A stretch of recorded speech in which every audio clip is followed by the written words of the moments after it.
Retest review polynomials, problems numbers 3 and 4. It says for the directions to simplify each expression. So for the first one, we're going to subtract.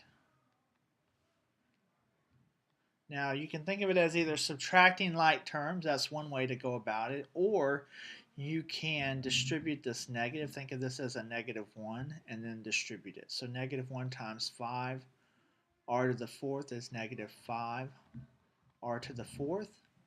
-1 times -1 is +1. -1 times 8r is -8r. The first polynomial, just write it down just like you see it. And then it's a matter of combining like terms. So a like term has the same variable to the same power. So you have r to the fourth and r to the fourth, so those are like terms. You've got a constant, a number, and a number, those would be like terms. And then an r and an r. So all these would be like terms, so we just need to combine them. So I'm going to start with the largest exponent, which is r to the fourth, and I'm going to combine those. So -8r minus 5r, and those are to the fourth degree, will give us -13r to the fourth. Then we can combine 4r minus 8r. 4 minus 8 is -4. And then we have the r. And then we'll go 6 plus 1 to get 7. And that would be your solution.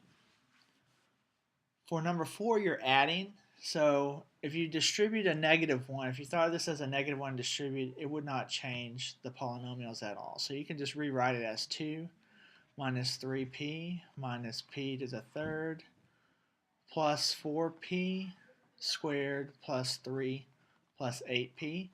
And then you would go through and you would combine your like terms.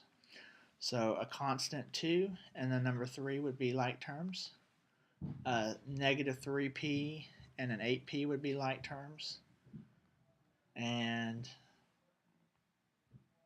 minus p to the third, there's no other p to the third, so it would stand alone, and then there's a p squared. And you would just combine what you can. And I like to put the largest degree first, so that would be p to the third. And it's a negative, so I'm going to go -p to the third. And then next we have 4p squared, that's positive. I'm going to write it down. There's nothing to combine with those two. Then I have a -3p plus an 8p. So -3 plus 8 would give me positive 5p. And then last would be the constants. 2 plus 3 gives me 5. And that would be my solution.